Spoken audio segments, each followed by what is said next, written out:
शुभाशुभफलैरेवं मोक्ष्यसे कर्मबन्धनैः संन्यास योग युक्तात्मा विमुक्तो मामुपैष्यसि। इस तरह तुम कर्म के बंधन तथा इसके शुभाशुभ फलों से मुक्त हो सकोगे। इस संन्यास योग में अपने चित्त को स्थिर करके तुम मुक्त होकर मेरे पास आ सकोगे। श्री रूप गोस्वामी कहते हैं कि जब तक हम इस जगत में हैं तब तक हमें कर्म करना पड़ता है, हम कर्म करना बंद नहीं कर सकते। अतः यदि कर्म करके उसके फल कृष्ण को अर्पित कर दिए जाएं, तो यह युक्त वैराग्य कहलाता है।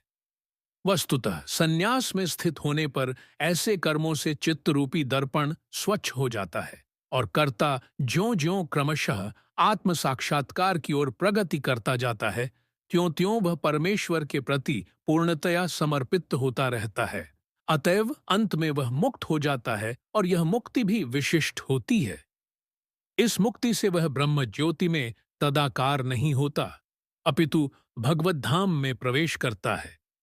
यहाँ स्पष्ट उल्लेख है, माम उपैष्यसि, वह मेरे पास आता है, अर्थात मेरे धाम वापस आता है। मुक्ति की 5 विभिन्न अवस्थाएं हैं और यहाँ यह स्पष्ट किया गया है कि जो भक्त जीवन भर परमेश्वर के निर्देशन में रहता है, वह ऐसी अवस्था को प्राप्त हुआ रहता है जहाँ से वह शरीर त्यागने के बाद भगवत धाम जा सकता है और भगवान की प्रत्यक्ष संगति में रह सकता है। जिस व्यक्ति में अपने जीवन को भगवत सेवा में रत रखने के अतिरिक्त अन्य कोई रुचि नहीं होती, वही वास्तविक सन्यासी है। ऐसा व्यक्ति भगवान की परम इच्छा पर आश्रित रहते हुए अपने को उनका नित्यदास मानता है।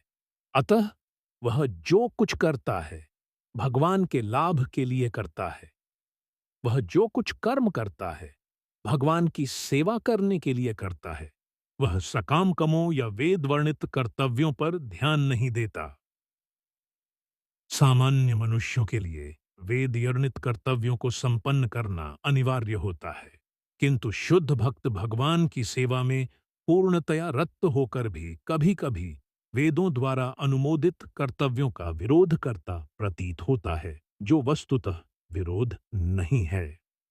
अतः वैष्णव आध्यायों का कथन है कि बुद्धिमान से बुद्धिमान व्यक्ति भी शुद्ध भक्त की योजनाओं तथा कार्यों को नहीं समझ सकता। इस प्रकार जो व्यक्ति भगवान की सेवा में रत है या जो निरंतर योजना बनाता रहता है कि किस तरह भगवान की सेवा की जाए, उसे ही वर्तमान में पूर्णतया मुक्त मानना चाहिए और भविष्य में उसका भगवत धाम जाना ध्रुव है। जिस प्रकार कृष्ण आलोचना से परे है, उसी प्रकार वह भक्त भी हमारी भौतिक आलोचना से परे हो जाता है।